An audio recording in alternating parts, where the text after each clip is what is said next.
이 세계관이라고 하는 말이 있어요. 이게 쉽게 말하면 세상을 바라보는 눈입니다. 그래서 조금 더 쉽게 말하면 안경이죠, 안경. 세상을 바라보는 안경인데 빨간 안경을 쓰고 세상을 바라보면 온통 빨갛게 보이고 파란 안경을 쓰고 세상을 보면 온통 파랗게 보이고. 근데 되게 재밌는 게 있어요. 그 안경을 오래 쓰고 있으면 내가 안경을 쓰고 있다는 사실을 몰라요. 그래서 '아 원래 그런가 보다. 세상은 원래 그런가 보다.' 그렇게 생각하는 것이죠. 그게 세계관이죠.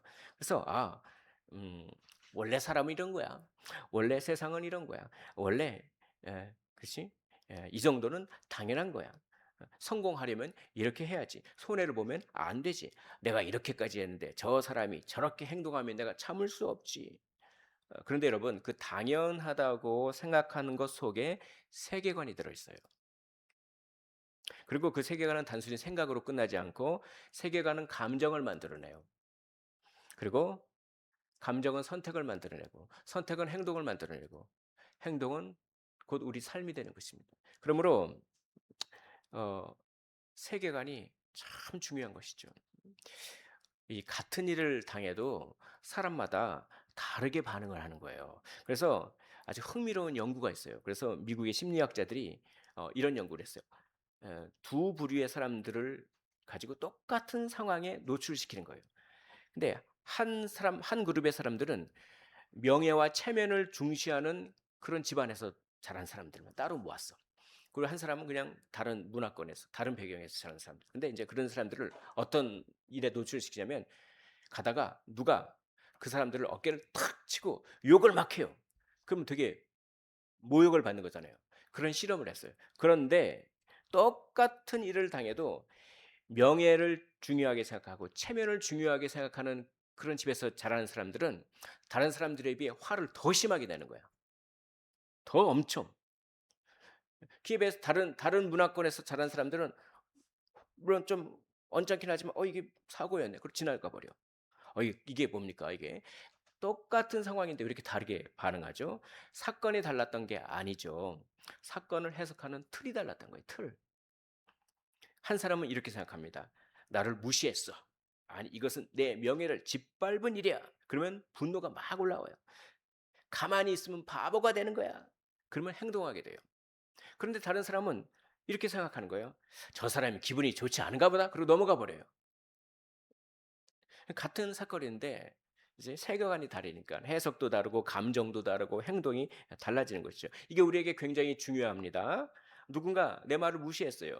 근데 같은 사건인데 어떤 사람은 밤새 잠을 못 자는 거예요. 나를 무시했어. 나를 무시했어. 묵상하지 않아도 되는 걸 계속 묵상해. 묵상하라는 말씀은 별로 안 묵상해. 묵상하지 않아도 되는 건 계속 묵상해. 어떤 사람은 수치심을 느껴요. 나의 말을 무시하는 거 보니까 내가 이렇게밖에 안 되는 사람인 거야? 내가 못 배워서 그런 거야. 자꾸 그래요. 어떤 사람은 복수하고 싶어져요. 근데 어떤 사람은 또 이렇게 생각해요.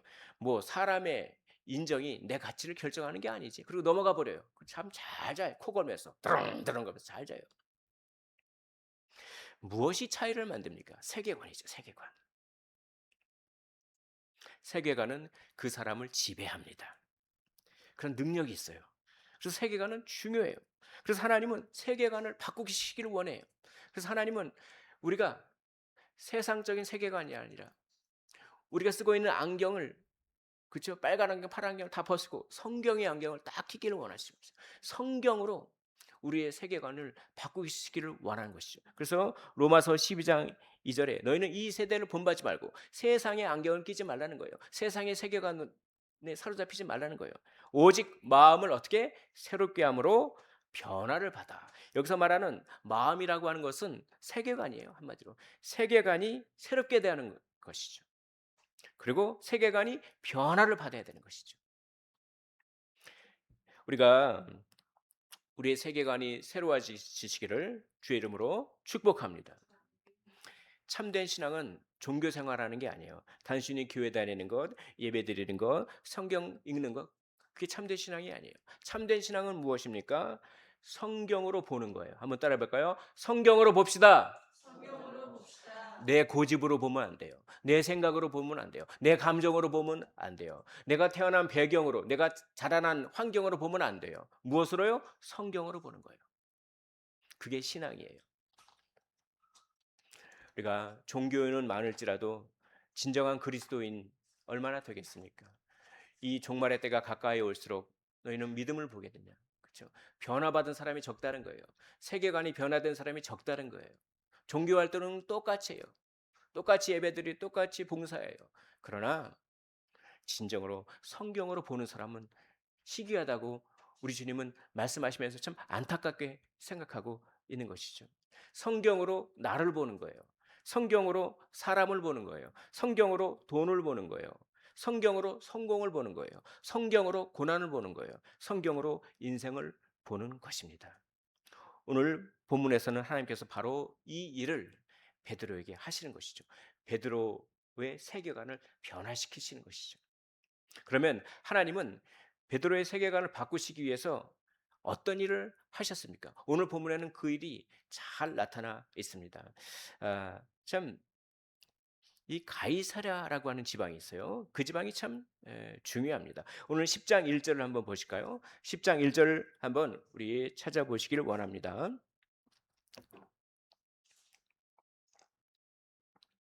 10장 1절에 이렇게 되어 있습니다. 가이사랴에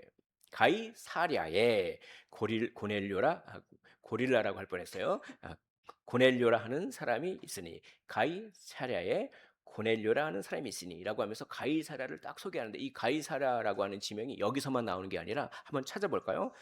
8장 40절 한번 찾아보겠습니다. 8장 40절 신약 성경으로 201페이지가 되겠어요. 자, 사도행전 8장 40절 우리 한번 찾으셨으면 한 목소리를 읽어보겠습니다. 시작. 빌립은 아소도에 나타나 여러 성을 지나 다니며 복음을 전하고 가이사랴에 이르니라. 이 가이사랴가 딱 나오죠. 근데 이게 되게 불필요해 보여.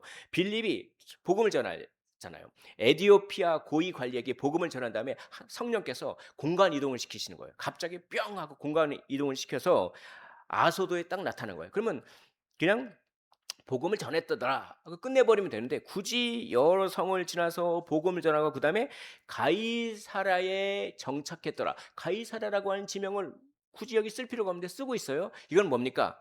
뭔가 이 가이사랴를 강조하고 있는 그 느낌이 있어요. 근데 이 가이사랴가 또 나타나요. 자, 9장 30절을 보겠습니다. 이 사도행전을 볼 때 이런 복선들이 잘 나타나요. 이 아주 누가가 글을 굉장히 잘 썼어요. 굉장히 아주 탁월한 글입니다. 자, 9장 30절 우리 한번 한 목소리로 읽어보도록 하겠습니다. 시작. 형제들이 알고 가이사랴로 데리고 내려가서 다수로 보내니라. 이것도 가이사랴가 나오는데 어떻게 보면 쓸데없는 걸 써놓은 것 같아요. 아니 사울이 회심한 사울이 막 복음을 전하니까 막 죽이려고 하니까 피신을 시키는데 그렇죠? 다소로 보내요. 다소는 사울의 고향이에요. 그러니까 이해가 돼요. 고향으로 좀 피해 있어라. 근데 굳이 가이사랴를 거쳐 다소에 보내니라. 그냥 다소로 피난을 시켰더라. 그러면 되는데 가이사랴라고 하는 말을 굳이 여기 불필요하게 보이는데 넣고 있어요.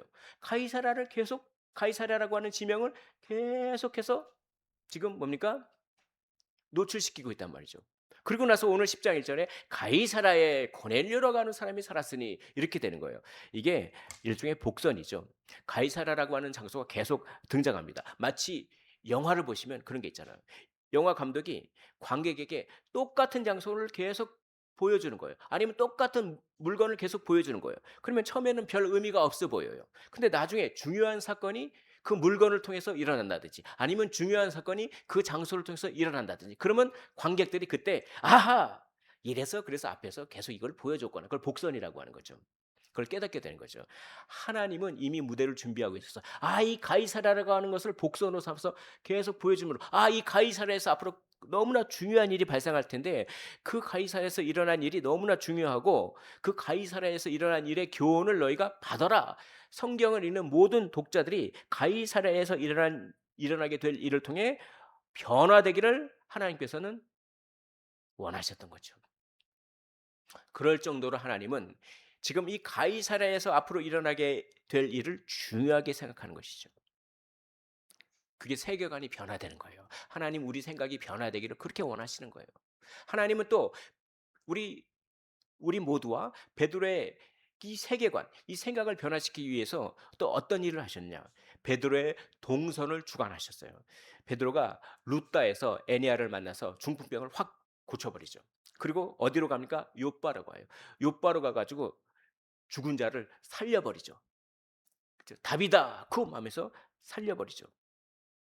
근데 오늘 본문 9장 43절을 한번 보겠습니다.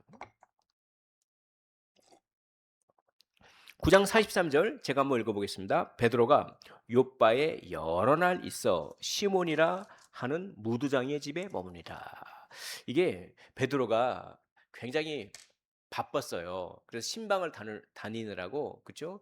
교회가 여러 군데 퍼져 있으니까 베드로가 여기저기 신방을 다니느라고 얼마나 바빴겠습니까? 그래서 이, 이 어, 9장 32절에 이렇게 돼 있어요. 9장 32절 한번 찾아보실 분 한번 찾아보세요. 제가 읽어드릴게요. 그때 베드로가 사방으로 두루 다녔어요. 루다가 사는 성도들에게도 내려갔더니, 그러니까 베드로가 바쁜 거예요. 바쁜데 이상한 일이 있어요. 여기 보십시오. 다시 9장 43절을 보십시오. 베드로가 욥바에 며칠 있었습니까? 여러 날 있어. 아니 바쁜데 루다에서 병을 고치고, 그리고 이 욥바에서 죽은 자를 살려 일으키고, 그럼 바쁘니까 다른 데로 빨리 떠나서 빨리 신방 달려고 빨리 가야 되는데, 이상하게 베드로가 이 욥바에 여러 날 머물러 있는 거예요. 이건 하나님이 그 장소에 머물러 있게 하신 것이죠. 하나님의 인도하심이죠. 이 욥바라고 하는 곳이 어디랑 가깝습니까? 가이사라랑 가까워요. 그러니까 이 욥바에 머물러 있기 때문에 가이사랴로부터 고넬료가 보낸 심부름꾼이 욥바로 찾아오게 돼서, 그래서 만나는 거예요. 그러니까 이게 참 하나님의 의지인 것이죠. 가이사랴로 베드로를 인도하셔서 고넬료를 만나게 하시겠다라고 하는 하나님의 의지예요. 그만큼 이 가이사랴에서 앞으로 벌어질 일, 결론적으로 말하면 세계관이 바뀌는 일이죠. 이 일이 너무 중요하다는 거예요. 성경을 읽는 모든 사람이 베드로처럼 세계관이 변화해야 한다는 것을 베드로의 동선, 베드로의 움직임을 통해서 암시해 주신 거죠. 하나님께서 이렇게 하찮아 보이는 것까지 세밀하게 일하시는 거예요. 우리의 생각을 변화시키기 위해서. 그만큼 생각이 안 변한다는 거예요, 사람이. 그리고 하나님께서 이 베드로의 세계관을 변화시키기 위해서 또 이걸 하셨어요. 베드로와 고넬료가 만남이 틀어지지 않도록, 만남이 어긋나지 않도록 쌍방향 소통을 하셨어요. 그러니까 고넬료에게 가서 환상을 보여주시는 거죠. 만약에 고넬료가 환상을 보지 않았다면 베드로를 만나러 갈 생각을 들었을까요? 아니에요. 그걸 우리가 어떻게 알 수가 있냐? 여기 한번 성경을 찾아보도록 하겠습니다. 10장 28절 한번 써보겠습니다. 10장 28절. 오늘 본문이 아주 세밀하게 되어 있어요. 아, 한번 이 본문을 보시면서 이 성경의 맛을 좀 아셨으면 좋겠습니다. 10장 28절입니다. 우리 찾으셨으면 한번 한 목소리로 읽겠습니다. 시작. 이르되 유대인으로서 이방인과 교제하며 가까이 하는 것이 위법인 줄은 너희도 알거니와 하나님께서 내게 지시하사 아무도 속되다 하거나 깨끗하지 않다 하지 말라 하시기로. 자, 유대인이 이방인과 교제하는 것이 위법이다라고 하는 거죠. 그거를 누구도 안다? 유대인뿐만 아니라 너희도 알거니와. 그러니까 이방인들, 그렇죠? 고넬료도 알았다는 거예요. 유대인이 이방인을 만나는 것은 위법이라고 하는 것을, 율법이라고 하는 율법의 그 유대인의 법에 어긋난다고 하는 것을 고넬료가 알았어요. 그러니까 고넬료가 뭡니까? 이걸 알고도 유대인인 베드로를 만나러 갈 생각을 할 수 없었겠죠. 그렇죠. 그리고 여기 또 보십시오. 여기 10장 25절 보겠습니다. 10장 25절에 이제 베드로가 딱 들어왔어요. 고넬료의 집에 딱 들어가니까 25절에 마침 베드로가 들어올 때 고넬료가 맞아 발 앞에 엎드려 절하니. 아니, 고넬료가 베드로가 오니까 막 넙죽 엎드려 붙이는 거예요. 넙죽 엎드려져요. 그 백부장이면 지위가 있는 사람이거든요. 지위가 있는 사람이 그냥 군대 한 100여 명을 이끌 수 있는 그 로마의 군대 그 백부장이 그 자기 식민지 사람이 들어왔다고 넙죽 엎드려져요. 그만큼 베드로를 존중하고 어려워했다는 겁니다. 그러니까 베드로를 어려워하는 상태에서 또 이방인이 유대인을 만나러 가는 것이 그 유대인의 법에 어긋난다라고 하는 사실을 알았어요. 그러면 고넬료가 베드로를 만나라고 할 생각을 할 수 있었을까요? 못해요. 근데 환상이 임한 거예요. 환상이 임해서 여기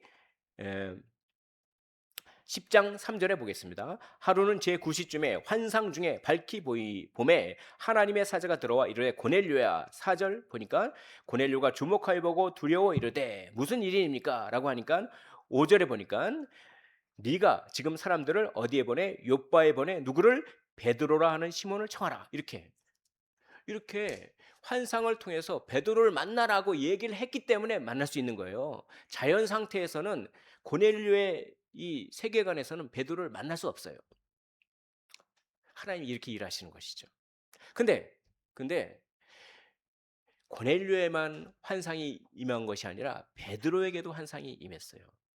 베드로도 그렇죠? 유대인인 자기가 고넬료라고 하는 이방인을 만날 생각을 할 수나 있었을까요? 없어요. 근데 하나님이 환상을 통해서 만나게 하시는 거예요. 그리고 이 고넬료의 심부름꾼이 이제 욥바로 와서 막 문을 두드리면서 여기 베드로라고 하는 사람이 있습니까? 막 그런 거예요.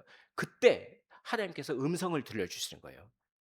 베드로에게 어떤 음성을 들려주시냐? 19절을 제가 한번 읽어보겠습니다. 베드로가 그 환상에 대하여 생각할 때 성령께서 그에게 말씀하실 때 두 사람이 너를 찾으니. 자, 20절 우리 20절 한 목소리로 읽겠습니다. 시작.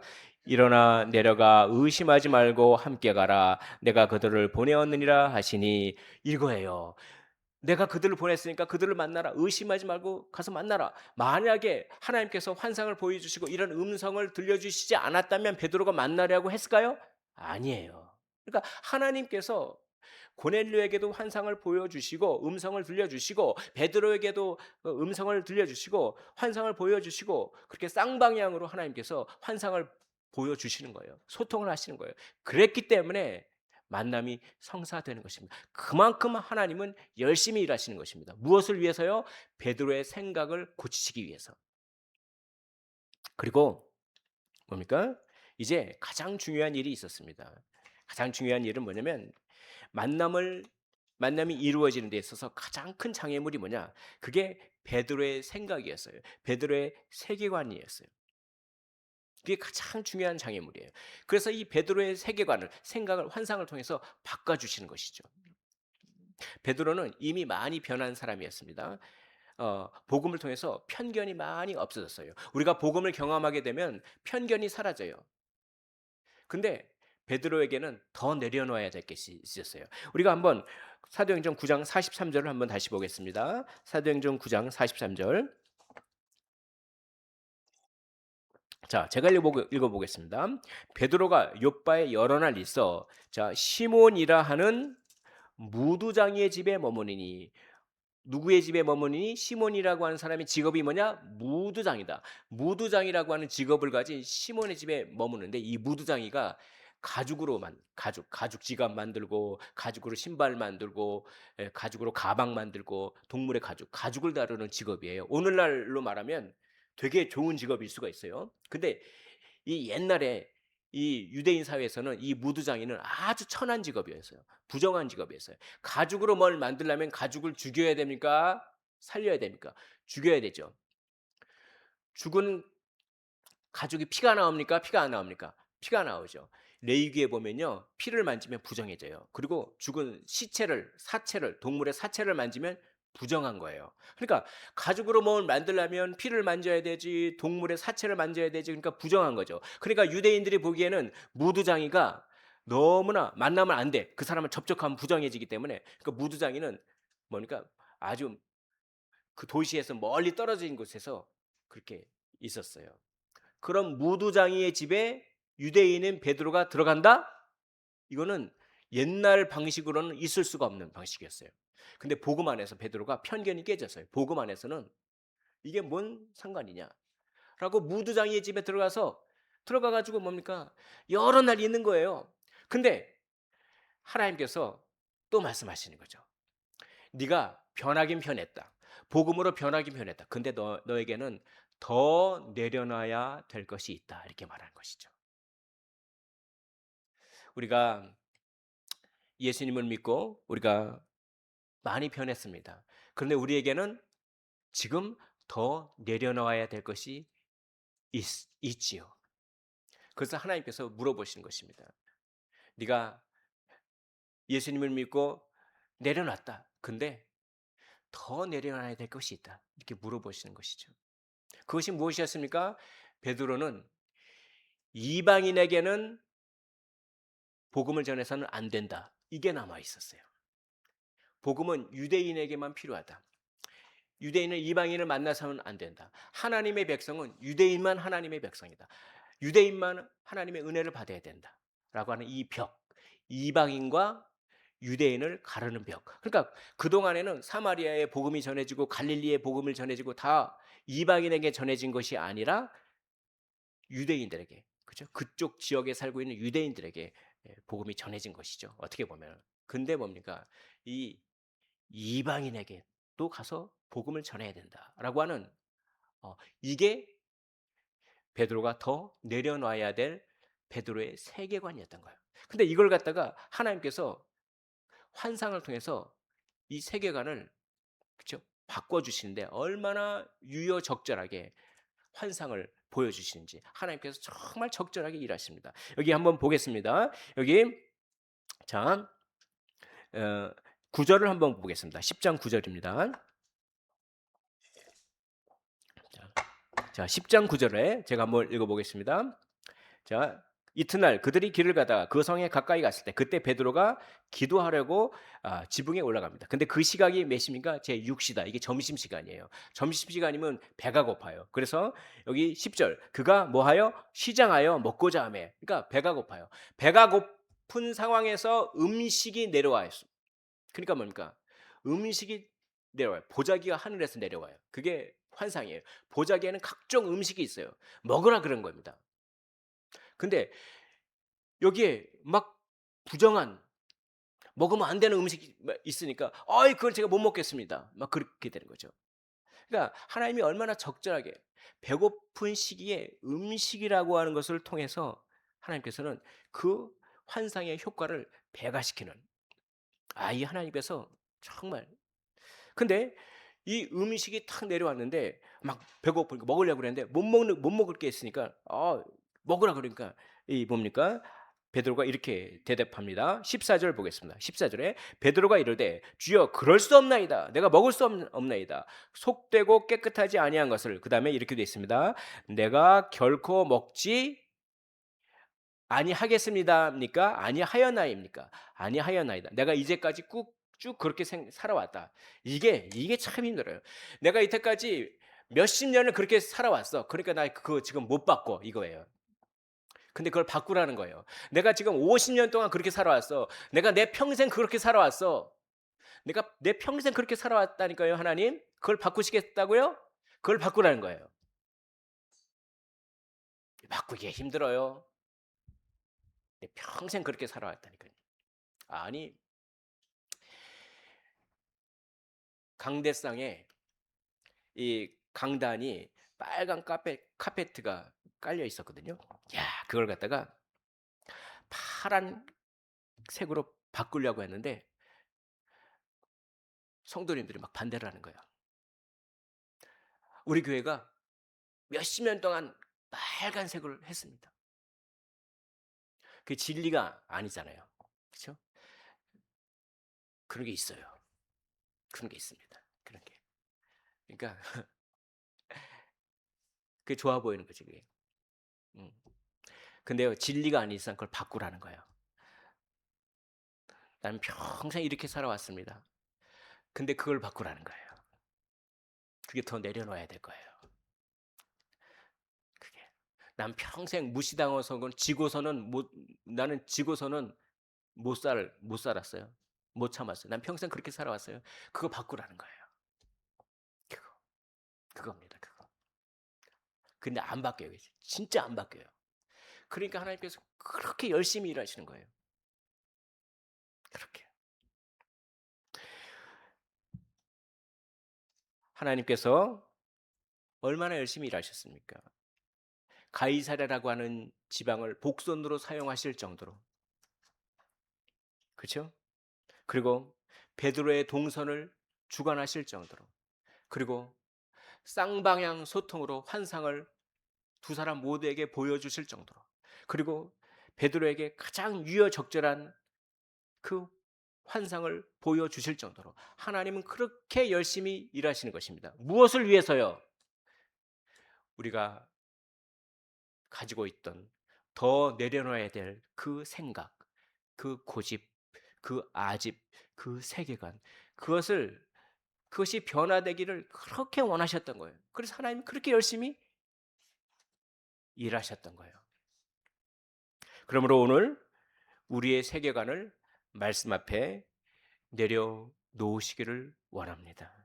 우리가 우리의 세계관을 말씀 앞에 내려놓기 위해서 세 가지 해야 될 일이 있습니다. 먼저 우리를 돌아보시기를 원합니다. 우리의 세계관을 돌아보시는 방법을 가르쳐 드릴게요. 그냥 나의 세계관을 돌아보십시오. 아멘. 그리고 어떻게 돌아봐야 되는지도 몰라. 그리고 싹 잊어버려. 그러면 안 돼요.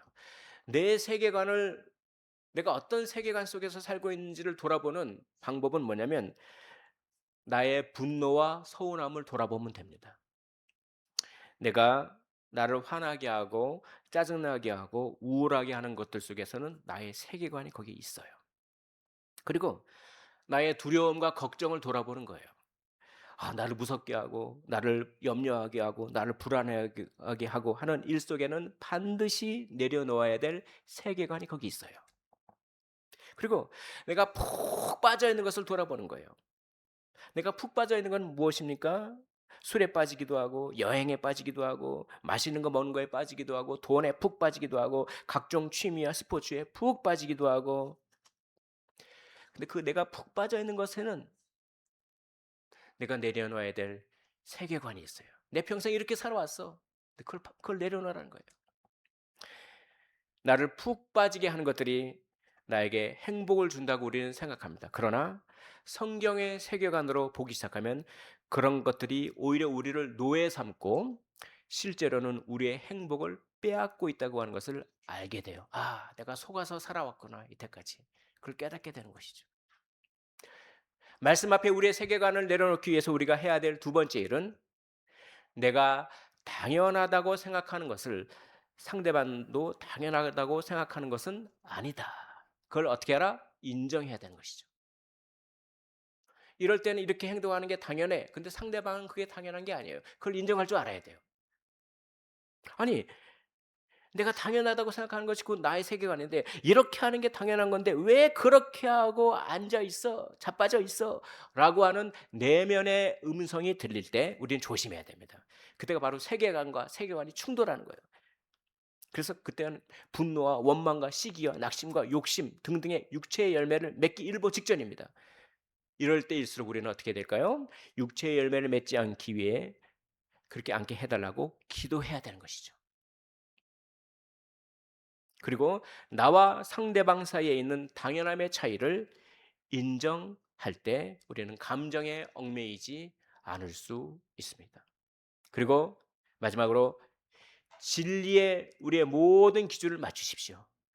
그럴 때 나의 세계관을 말씀 앞에 내려놓게 되는 것입니다.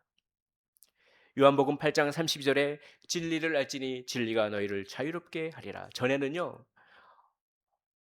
그 일을 당하면 화가 났을 일이에요. 근데 이제는 평안합니다. 똑같은 일을 당해도. 전에는요, 그 일을 당하면 슬픔에 사로잡혔을 일인데 이제는 넘어지지 않아요. 전에는요, 그것 없이는 못 살 것 같았는데 이제는 그것 없이도 넉넉히 살아갑니다. 왜냐? 주님이 진정 채워주시기 때문인 것이죠. 세계관을 주님께 맡길 때 진정한 자유를 얻게 되는 것이에요. 예전에 화를 냈던 일이 지금은 화가 안 나는 일로 되고, 예전에 나를 슬프게 했던 일이, 나를 서운하게 했던 일이 이제는 그런 일이 안 되게 되는, 진리의 우리의 세계관을 맞출 때 진정한 자유와 쉼을 얻게 되는 것입니다. 마태복음 11장 28절과 29절 수고하고 무거운 짐진 자들아 다 내게 오라 내가 너희를 쉬게 하리라 내게 와 나와 함께 멍에를 메고 나에게서 배우라 나와 함께 멍에를 메라 나에게서 배우라. 이 말은 너의 세계관을 내려놓고 나의 세계관에 맞추라. 예수님의 세계관에 맞추라. 나의 멍에를 메라. 내게 배우라. 그렇죠. 너의 세계관을 나에게 맞춰라. 성경에 맞춰라. 예수께 맞춰라. 그러면 너희 마음에 무엇을 얻으리니? 쉼을 얻으리니. 마태복음 7장 24절부터 27절에 우리 주님은 말씀으로 생각을 변화시킨 사람은 반석 위에 집을 지은 사람이라고 묘사합니다. 그러나 자기 생각대로 자기 마음대로 모래 위에 집을 짓고 자기 마음대로 자기 세계관을 놓지 않은 사람은 모래 위에 집을 지은 사람이라고 얘기합니다. 모래 위에 집을 지은 사람은 풍파가 나면 다 흔들려 버려요. 그러나 말씀의 반석 예수 그리스도라고 하는 반석 위에 자기의 세계관을 성경 말씀에 맞춘 사람은 고난이 오고 뭐가 오고 그래도 흔들리지 않습니다. 반석 위에 집을 짓는 사람, 반석 위에 세계관의 집을 지으면, 반석이신 예수 그리스도 위에 우리 세계관의 집을 지으면 절대 흔들리지 않게 되는 것이죠. 하나님은 하나님 나라의 일을 이루시기 전에 그 일을 감당할 사람의 생각, 세계관을 먼저 바꾸십니다. 혹시 지금 풀리지 않은 일이 있습니까? 오랫동안 기도했는데도 달라지지 않는 일이 있습니까? 기도 많이 해도 변화가 되지 않고 그런 일이 있습니까? 근데 오늘 말씀을 통해서요, 우리는 이렇게 질문해야 됩니다. 주님, 혹시 지금 바꾸시려고 하는 것이 나의 상황이 아니라 나의 생각이 아닙니까? 하나님은요, 먼저 생각부터 바꾸신 다음에 그 문제를 해결해 주실 때가 많이 있어요. 우리가 먼저 회개한 다음에 병을 치료해 주실 때가 많이 있습니다. 상황보다 나의 생각, 나의 세계관을 먼저 바꾸시기를 원하는 것이죠. 더 내려놓아야 될 것이 무엇입니까? 성경보다 더 강하게 붙들고 있는 생각은 무엇입니까? 베드로에게는 그것이 이방인은 가까이에서는 안 된다라는 것이었습니다. 그렇다면 우리에게는 무엇이 있습니까? 혹시 돈이 있어야 안전하다라는 생각은 없습니까? 사람들에게 인정받아야 내가 가치 있는 사람이다. 내 자녀야 잘 돼야만 내 인생이 성공한 것이다. 내가 손해보면 안 되고 나에게 상처 준 사람은 용서할 수 없고 내 인생은 내가 계획한 대로 되어야 한다. 그리고 가장 깊은 곳에 하나님도 결국 내가 원하는 방식으로 일하셔야 된다라는 생각은 없습니까? 오늘 하나님의 말씀을 들으시기를 원합니다. 내가 깨끗하게 한 것을 네가 속되다 하지 말라. 너의 생각을 나에게 맞추어라. 너의 기준을 말씀에 맞추고 너의 세계관을 성경으로 다시 세워라. 하나님께 맞춰지는 사람은 복을 받습니다. 흔들리지 않습니다. 평안합니다. 하나님께서 채워주십니다. 하나님께 세계관을 맞추십시오. 하나님께 맞춰지는 사람이 행복한 사람입니다. 그렇게 복받는 사람 되시기를 주의 이름으로 축복합니다.